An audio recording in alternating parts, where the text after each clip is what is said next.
अस्सलामुअलैकुम and welcome to AAR pharmacy lectures. Organic chemistry में next chapter हमारे पास न्यूक्लियोफिलिक और electrophilic substitution aliphatic and aromatic system के अंदर सबसे पहला न्यूक्लियोफिलिक सब्स्टिट्यूशन हम किसे कहते हैं। अब न्यूक्लियोफिलिक अगर वर्ड को आप डिवाइड करें तो न्यूक्लियो प्लस फिलिक, न्यूक्लियो मतलब न्यूक्लियस, फिलिक मतलब होता है लविंग, तो मतलब न्यूक्लियस लविंग। न्यूक्लियस पे चार्ज कौन सी होती है हमारे पास, हमने जब एटॉमिक स्ट्रक्चर डिस्कस की थी तो न्यूक्लियस में हमारे पास पॉजिटिव चार्ज होती है। तो न्यूक्लियोफाइल का मतलब क्या हो गया कि पॉजिटिव लविंग होगा, मतलब वो न्यूक्लियस लविंग है तो वो पॉजिटिव चार्ज लविंग होगा हमारे पास। तो जो पॉजिटिव चार्ज लविंग होगा ना, वो खुद कौन सी चार्ज कैरी करता होगा, मतलब हमने ये कॉन्सेप्ट भी हम डिस्कस किया है कि हमेशा जो है पॉजिटिव नेगेटिव को अट्रैक्ट करता है और नेगेटिव पॉजिटिव को। तो जब एक हमारे पास पॉजिटिव लविंग है तो वो खुद जो है नेगेटिव चार्ज होगा। तो इसमें क्या होता है कि एक इलेक्ट्रॉन रिच, क्योंकि नेगेटिव चार्ज है तो इलेक्ट्रॉन रिच जो है ना न्यूक्लियोफाइल, वो बाइंड होगा किसके साथ, हमारे पास पॉजिटिव चार्ज वाले या पार्शली पॉजिटिव चार्ज वाले एटम या ग्रुप के साथ, ठीक है। और वहाँ से कोई और जो है लिविंग ग्रुप चला जाएगा। जबकि जो पॉजिटिव चार्ज वाला है ना या पार्शली पॉजिटिव चार्ज वाला एटम है वो हमारे पास कहलाता है इलेक्ट्रोफाइल, क्योंकि वो पॉजिटिव चार्ज कैरी करता है तो वो जो है नेगेटिव वाले को अट्रैक्ट करेगा, मतलब वो इलेक्ट्रॉन लविंग है पॉजिटिव चार्ज वाला, तो इसीलिए वो इलेक्ट्रोफाइल कहलाएगा। मतलब इसमें क्या होता है न्यूक्लियोफिलिक सब्स्टिट्यूशन में, एक नेगेटिव चार्ज वाला इलेक्ट्रॉन रिच जो है ना एटम, वो जाके बाइंड होता है पॉजिटिव चार्ज वाले एटम के साथ और वहाँ से जो है कोई और जो है ग्रुप लीव करता है। तो इसे हम कहते हैं सब्स्टिट्यूशन, मतलब एक ग्रुप सब्स्टिट्यूट हुआ दूसरे ग्रुप से, ठीक है। अब बाइंडिंग किस किस की, पॉजिटिव चार्ज वाले की और नेगेटिव चार्ज वाले। पॉजिटिव चार्ज वाला ऑलरेडी जो वहाँ पे मौजूद होगा इलेक्ट्रोफाइल, और जबकि नेगेटिव चार्ज वाला न्यूक्लियोफाइल बाहर से अटैक कर रहा है। सेकंड हमारे पास इलेक्ट्रोफिलिक सब्स्टिट्यूशन। अब इलेक्ट्रोफिलिक सब्स्टिट्यूशन उससे उल्टा हो जाएगा, इलेक्ट्रोफाइल मतलब इलेक्ट्रॉन लविंग। इलेक्ट्रॉन लविंग खुद जो है पॉजिटिव चार्ज वाला होगा। तो इसमें क्या होगा कि एक इलेक्ट्रोफाइल जो है ना वो दूसरे ग्रुप पे जाके अटैक करेगा।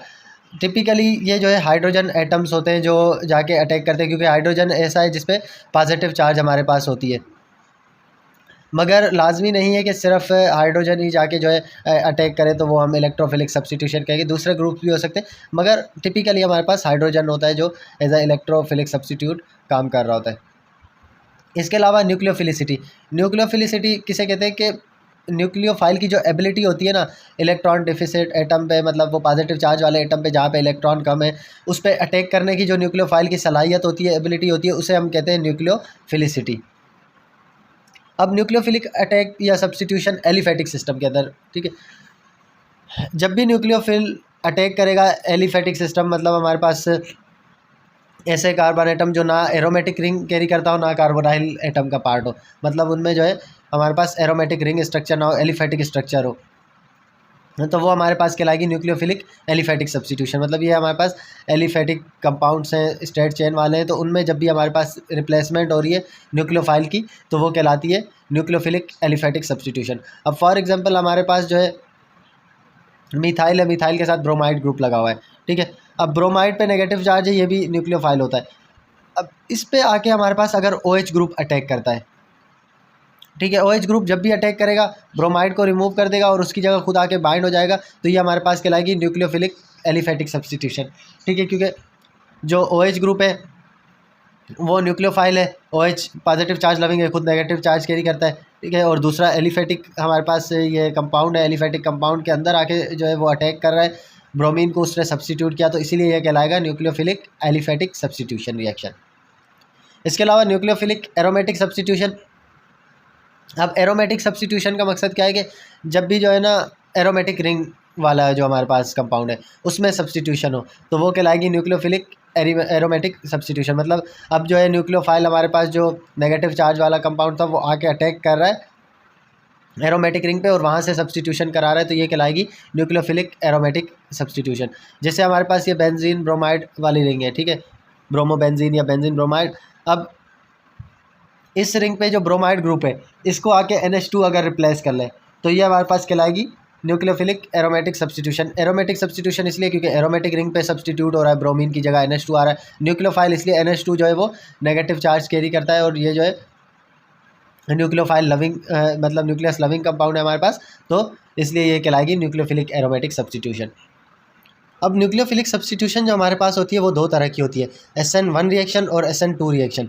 SN2 अब इसको याद करने का तरीका यहाँ पे उल्टा होता है, जो 2 है वो 1 स्टेप वाला है, मतलब SN2 रिएक्शन जो है वो 1 स्टेप में होता है साइमल्टेनियसली, जबकि SN1 जो है वो 2 स्टेप वाला है। तो इसको इस तरह से आप इजीली याद कर सकते हैं कि 2 वाला जो है 1 स्टेप में होता है और 1 वाला जो है वो 2 स्टेप में होता है।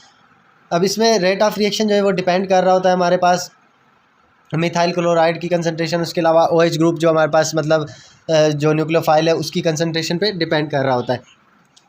तो ओवरऑल मतलब इसमें जो है हमारे पास सेकंड ऑर्डर रिएक्शन होता है। मैकेनिज़्म अगर हम देखें SN2 रिएक्शन का, तो न्यूक्लियोफाइल जो है ना वो आके अटैक करता है कार्बन के ऊपर, जिसमें हमारे पास लीविंग ग्रुप लगा होगा ऑलरेडी, मतलब वहाँ पे जो है ग्रुप जो वहाँ से रिमूव होना है वहाँ पे आके हमारे पास न्यूक्लियोफाइल अटैक करता है कार्बन के ऊपर।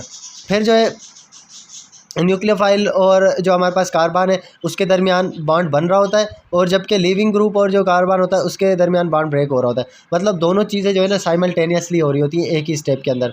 एक तरफ से मतलब कार्बन और उस न्यूक्लियोफाइल में बॉन्ड बन रहा है, तो दूसरी तरफ जो लिविंग ग्रुप था और कार्बन था उसका बॉन्ड ब्रेक हो रहा है। तो बॉन्ड फॉर्मेशन और बॉन्ड ब्रेकिंग दोनों एक साथ सिंगल स्टेट में हो रही हैं, तो इसीलिए जो है SN2 रिएक्शन जो है वो हमारे पास 1 स्टेप वाला है, मतलब एक ही स्टेप में ये हो जाता है। फैक्टर सब जो अफेक्ट करते हैं SN2 रिएक्शन को, सबसे पहला नेचर ऑफ द सबस्ट्रेट। अगर अनहिंडर्ड अल्काइल हैलाइड है, मतलब उसमें कोई हिंड्रेंस नहीं है, कोई बल्कि मालिक्यूल वगैरह उसको रोक नहीं रहा, तो इनमें जो है अगर बैक साइड अल्फ़ा कार्बन की ब्लॉक ना हो, मतलब अनहिंडर्ड का मतलब क्या है कि बैक साइड से अगर कोई अटैक हो रहा हो अल्फ़ा कार्बन पे, तो वहाँ से कोई ब्लॉकेज ना हो, कोई बल्कि ग्रुप मौजूद ना हो, तो वो जो है बहुत तेज़ी से रिएक्ट करेंगे SN2 रिएक्शन के थ्रू। ठीक है, जबकि जो अल्फ़ा कार्बन है जैसे विनाइल हमारे पास या अराइल एलाइड, ठीक है, या टर्शरी कार्बोकेटाइन, इनमें जो है हिंड्रेंस बहुत ज़्यादा होती है, मीन्स ग्रुप मौजूद है इनकी बैक साइड पे, तो इसीलिए जो है अल्काइल हैलाइड्स जो है हमारे पास वो SN2 रिएक्शन में नहीं जाते। इसके अलावा इफ़ेक्ट ऑफ न्यूक्लियोफाइल, मतलब न्यूक्लियोफाइल में कितना जो है पावर है उसके साथ आके बाइंड होने का, जितना जो है हमारे पास न्यूक्लियोफाइल अच्छा होगा उतना ही SN2 रिएक्शन फास्ट होगा, उतना तेज़ी से रिएक्शन हो जाएगा। ठीक है, मतलब जो सबसे ज़्यादा इलेक्ट्रॉन डोनर होंगे, जिनमें इलेक्ट्रॉन देने की कैपेसिटी सबसे ज़्यादा होगी, वो उतना ही तेज़ी से रिएक्शन कराएंगे और वो उतने ही अच्छे न्यूक्लियोफाइल हैं। तो जितना न्यूक्लियोफाइल अच्छा होगा उतना रिएक्शन हमारे पास अच्छा होगा। इसके अलावा nature of leaving group, leaving group भी यूजुअली हमारे पास नेगेटिव चार्ज ही कैरी करता है, क्योंकि नेगेटिव चार्ज रिमूव हो रहा है, उसी की जगह जो है नेगेटिव चार्ज वाला आ रहा है। तो ऐसे ग्रुप जो नेगेटिव चार्ज को स्टेबलाइज कर लें वो बेस्ट लिविंग ग्रुप होते हैं। ठीक है, मतलब वीकेस्ट बेसिस जो है हमारे पास वो स्टेबल है एज एनायंस, तो इसीलिए वो जो है बेस्ट लिविंग ग्रुप है। मतलब ऐसे लिविंग ग्रुप जो अपनी जो चार्ज है ना नेगेटिव उसको स्टेबलाइज कर लें, तो वो हमारे पास बेस्ट जो है लिविंग ग्रुप होते हैं। तो इनमें हमारे पास एग्जांपल है जैसे वीकेस्ट बेस जो होते हैं, वीकेस्ट बेस जो है वो स्टेबल होते हैं एज एनायन, और वो जो है बेस्ट लिविंग ग्रुप है। इसके अलावा nature of the solvent, protic solvent जिनमें हमारे पास OH ग्रुप हो, NH2 ग्रुप हो, ये जो है SN2 रिएक्शन को स्लो डाउन करते हैं, जो भी प्रोटिक सॉल्वेंट है।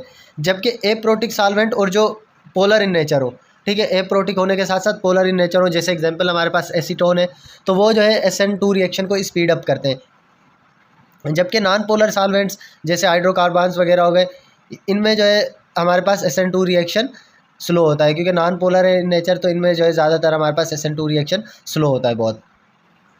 SN2 रिएक्शन की अगर हम समरी देख लें, अब सबसे पहला सबस्ट्रेट का, सबस्ट्रेट में हमने कहा कि मिथाइल जो है वो ज़्यादा हमारे पास इजीली रिएक्ट कर रहा होगा एज़ कम्पेयर टू प्राइमरी के, फिर उससे सेकेंडरी, फिर टर्शरी, क्योंकि जैसे जैसे ये ग्रुप बढ़ रहे हैं तो हिंड्रेंस बढ़ेगी, हिंड्रेंस जब बढ़ेगी तो अल्टीमेटली हमारे पास SN2 रिएक्शन कम होता जाएगा या रिएक्शन जो है स्लो डाउन होता जाएगा। तो इसी तरह से ये हमारे पास सबस्ट्रेट का दिया हुआ है कि जितना हमारे पास सबस्ट्रेट प्राइमरी, सेकेंडरी, टर्शरी की तरफ मूव कर रहा है वैसे वैसे जो है उसकी रिएक्टिविटी, रिएक्शन कम होता जा रहा है।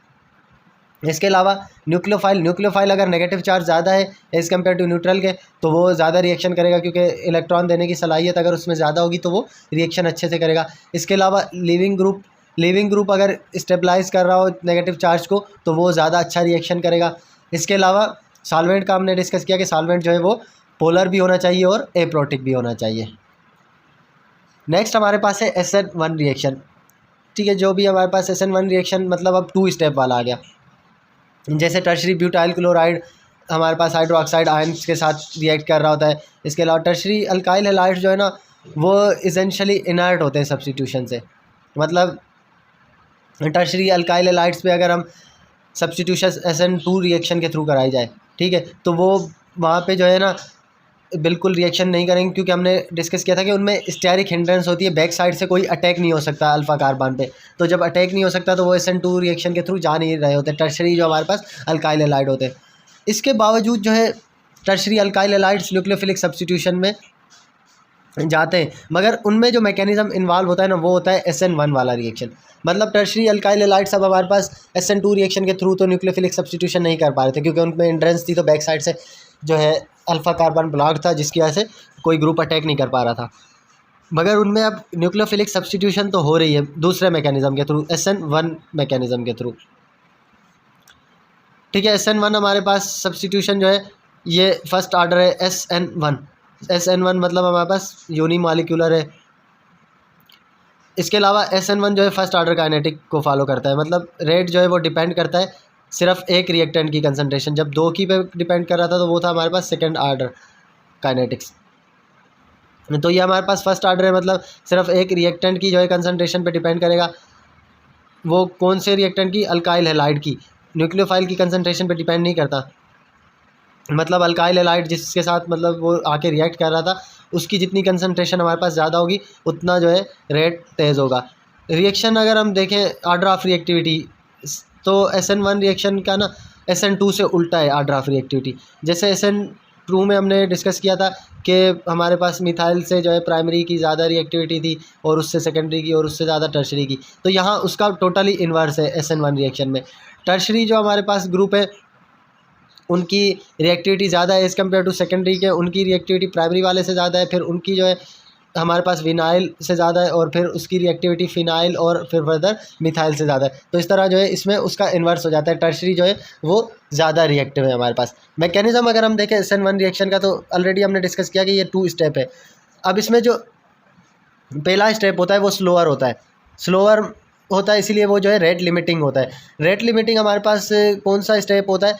जब अल्काइल हैलाइड से जो है ना डिसोसिएशन हो रही हो ताकि एक कार्बोकेटाइन बन सके। कार्बोकेटाइन जब तक उस पर बनेगा पॉजिटिव चार्ज वाला, मतलब वहाँ पे ग्रुप बनेगा, तो वो होता है स्लोअर स्टेप। स्लोअर स्टेप में वहाँ से मतलब ग्रुप डिसोसिएट हुआ अल्काइल हैलाइड से और उससे जो है कार्बोकेटाइन बना। फिर सेकंड स्टेप जो होता है वो फास्ट होता है या रैपिड स्टेप होता है, जिसमें न्यूक्लियोफाइल जो है वो आके कार्बोकेटाइन के ऊपर अटैक कर रहा होता है।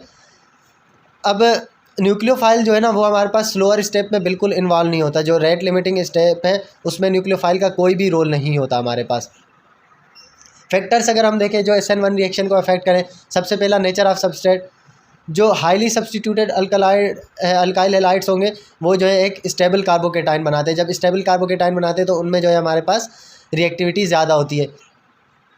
इसके अलावा नेचर ऑफ द न्यूक्लियोफाइल अगर हम देखें तो नेचर ऑफ न्यूक्लियोफाइल क्या है? नेचर जो न्यूक्लियोफाइल की है ना उसका हमारे पास SN1 रिएक्शन के रेट पे कोई भी इफेक्ट नहीं है, क्योंकि जो रेट लिमिटिंग स्टेप है वो हम ऑलरेडी डिस्कस करके आए कि वो हमारे पास मेनली रिलाय करता है जो डिसोसिएशन हो रही है लिविंग ग्रुप की और कार्बोकेटाइन की फॉर्मेशन हो रही है वहाँ पे। मतलब जो असल रेट लिमिटिंग स्टेप है हमारे पास स्लोअर स्टेप, उसमें न्यूक्लियोफाइल का कोई रोल नहीं है। तो इसीलिए जो है हमारे पास जो रेट है SN1 रिएक्शन का वो बिल्कुल भी न्यूक्लियोफाइल पे रिलाई नहीं करता, क्योंकि उसमें जो है मेन रेट लिमिटिंग स्टेप हमारे पास क्या हो रहा है कि जो ग्रुप लीव कर रहा है और साथ में फॉर्मेशन ऑफ हमारे पास कार्बोकेटाइन हो रही है। सारे के सारे जो कार्बोकेटाइन है ना वो बहुत अच्छे इलेक्ट्रोफाइल होते हैं, ठीक है। इलेक्ट्रोफाइल कैसे? क्योंकि उनके ऊपर जो है हमारे पास पॉजिटिव चार्ज है तो वो इलेक्ट्रॉन लविंग होंगे, तो वो बहुत अच्छे इलेक्ट्रोफाइल होते हैं जितने भी कार्बोकेटाइन होते हैं। तो इवन तो अगर हमारे पास बहुत वीक न्यूक्लियोफाइल भी मिले ना, जैसे वाटर हो गया, मिथेनॉल हो गया, वो भी उनके साथ जल्दी से रिएक्ट कर लेगा। तो कार्बोकेटाइन बना हुआ होता है तो पीछे हमें चाहे वीक न्यूक्लियोफाइल भी मिल जाए तो वो आके उस पर ईजिली अटैक कर सकता है। इसके अलावा तीसरा effect of nature of leaving group. जो लिविंग ग्रुप की नेचर है ना उसका SN1 और SN2 पे मतलब सेम मैकेनिज्म है, सेम इफेक्ट है। मतलब बेटर लिविंग ग्रुप तो उतना ज़्यादा जो है हमारे पास कार्बोकेटाइन बन सकेगा, और जितना ज़्यादा जल्दी कार्बोकेटाइन बनेगा उतना तेज़ी से SN1 रिएक्शन होगा। तो मतलब यही है कि लिविंग ग्रुप जो है उनमें यूजुअली नेगेटिव चार्ज होती है, वो जितना जल्दी स्टेबलाइज करके लीव करेंगे, वहाँ से लीव होंगे तो उतना जल्दी हमारे पास कार्बोकेटाइन बन जाएगा। कार्बोकेटाइन बनने के बाद जो है उतना ही जल्दी हमारा SN1 रिएक्शन हो जाएगा। फोर्थ हमारे पास है nature of the solvent. SN1 reaction के लिए ना सॉल्वेंट हमारे पास सिर्फ उस कंडीशन में रेट को इफ़ेक्ट करेगा जब वो स्टेबिलिटी को हमारे पास अफेक्ट कर रहा हो। जो ट्रांजिशन स्टेट होती है, ट्रांजिशन स्टेट मतलब कौन सी, जब कार्बोकेटाइन बन रहा था, अगर उसकी कार्बोकेटाइन की स्टेबिलिटी को वो इफ़ेक्ट कर सकता हो सॉल्वेंट, तभी वो रेट को इफ़ेक्ट करेगा रिएक्शन के, अदरवाइज़ वो रेट ऑफ रिएक्शन पे इफ़ेक्ट नहीं डाल सकता। इसके अलावा तो हमारे पास ऐसे सॉल्वेंट जो न्यूक्लियोफाइल को अफेक्ट करते हो, मतलब न्यूक्लियोफाइल पे जो जाके जो है ना काम करते हो, तो वो भी कुछ नहीं कर पाएंगे, क्योंकि न्यूक्लियोफाइल जो है वो इन्वॉल्व ही नहीं होता हमारे पास रेट डिटरमाइनिंग स्टेप पे। तो ऐसे सॉल्वेंट जो न्यूक्लियोफाइल को अफेक्ट करते हो वो भी SN1 रिएक्शन के हमारे पास रेट को कोई इफेक्ट नहीं डाल सकते, क्योंकि न्यूक्लियोफाइल तो रेट लिमिटिंग स्टेप में इन्वॉल्व होता ही नहीं है। इसके अलावा पोलर सॉल्वेंट जिनमें प्रोटिक और एप्रोटिक हमारे पास है, वो दोनों के दोनों जो है ना सॉल्वेट कर लेंगे और स्टेबलाइज कर लेंगे कार्बोकेटाइन को, ठीक है। मतलब जो भी पोलर सॉल्वेंट है, प्रोटिक और एप्रोटिक, वो हमारे पास कार्बोकेटाइन को अच्छे से जो है स्टेबलाइज़ कर लेते हैं। जब भी वो स्टेबलाइज हो जाएंगे तो एक्टिवेशन एनर्जी कम हो जाएगी और उसकी वजह से हमारे पास SN1 रिएक्शन फास्ट होगा। जबकि नॉन पोलर सॉल्वेंट जो है वो एक्टिवेशन एनर्जी को लोअर नहीं करते। जब एक्टिवेशन एनर्जी लोअर नहीं होगी तो SN1 रिएक्शन रिलेटिवली स्लोअर रहता है, ठीक है। मतलब जब भी एक्टिवेशन एनर्जी कम होगी, मतलब अब कंपाउंड को एक्टिवेट होने के लिए एनर्जी कम रिक्वायर्ड है, तो फिर हमारे पास रिएक्शन फास्ट होगा। तो ये किस कंडीशन में होता है, जब भी पोलर सॉल्वेंट्स हमारे पास होते हैं तो उसकी मौजूदगी में एक्टिवेशन एनर्जी कम हो जाती है तो रिएक्शन फास्ट हो जाता है। जबकि नॉन पोलर सॉल्वेंट्स में एक्टिवेशन एनर्जी कम नहीं होती तो हमारे पास SN1 रिएक्शन जो है रिलेटिवली स्लोअर रहता है। नेक्स्ट है हमारे पास इलेक्ट्रोफिलिक एलिफेटिक सब्स्टिट्यूशन। इसमें क्या हो रहा होता है कि एक इलेक्ट्रोफाइल मतलब इलेक्ट्रॉन लविंग ग्रुप आएगा, वो जो है एलिफेटिक सिस्टम के अंदर से फंक्शनल ग्रुप को एलिमिनेट करके खुद आके सब्स्टिट्यूट हो जाएगा उसकी जगह। तो इलेक्ट्रोफिलिक एलिफेटिक सब्स्टिट्यूशन जब भी होती है, इसकी 4 पॉसिबिलिटीज़ हैं, 4 मैकेनिज्म हो सकते हैं। SE1 और SE2 फ्रंट साइड से, मतलब जो हमारे पास इलेक्ट्रोफिलिक सब्स्टिट्यूशन है 1 और 2 रिएक्शन वो फ्रंट साइड से अटैक हो रहा हो, जबकि SE2 बैक साइड से, मतलब जो इलेक्ट्रोफिलिक सब्स्टिट्यूशन है उसमें अटैक बैक साइड से हो रहा होगा। इसके अलावा SEI का मतलब क्या है कि जब इंटरनली जो है मॉलिक्यूल उस पर इफेक्ट करे तो ये कहलाएगा हमारे पास SEI। SE1 में क्या होता है, SE1 में जो है ना हमारे पास पहले सबस्ट्रेट आयोनाइज होता है एक कार्बन आयन के अंदर, और साथ एक पॉजिटिव चार्ज वाला जो है ऑर्गेनिक रेजिड्यू अलग हो जाता है, ठीक है। कार्बन आयन एक नेगेटिव चार्ज बना लेगी और साथ साथ एक पॉजिटिव चार्ज वाला भी जो है ग्रुप अलग हो जाएगा, तो दोनों ये चार्जेस बन जाएंगी आयनाइज होने के बाद। फिर जो कार्बन आयन है हमारे पास वो जल्दी से इलेक्ट्रोफाइल के साथ कंबाइन हो जाएगा, जो इलेक्ट्रॉन लविंग ग्रुप होगा वो आके कार्बन आयन के साथ कंबाइन हो जाएगा।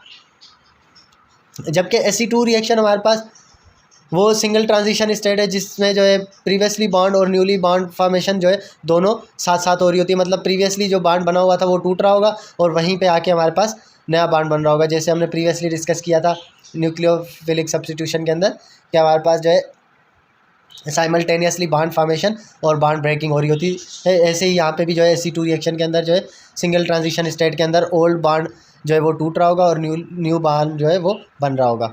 इसके अलावा electrophilic aromatic substitution. Electrophilic aromatic substitution हमारे पास क्या है कि जिसमें हमारे पास एरोमेटिक सिस्टम के अंदर सब्स्टिट्यूशन हो।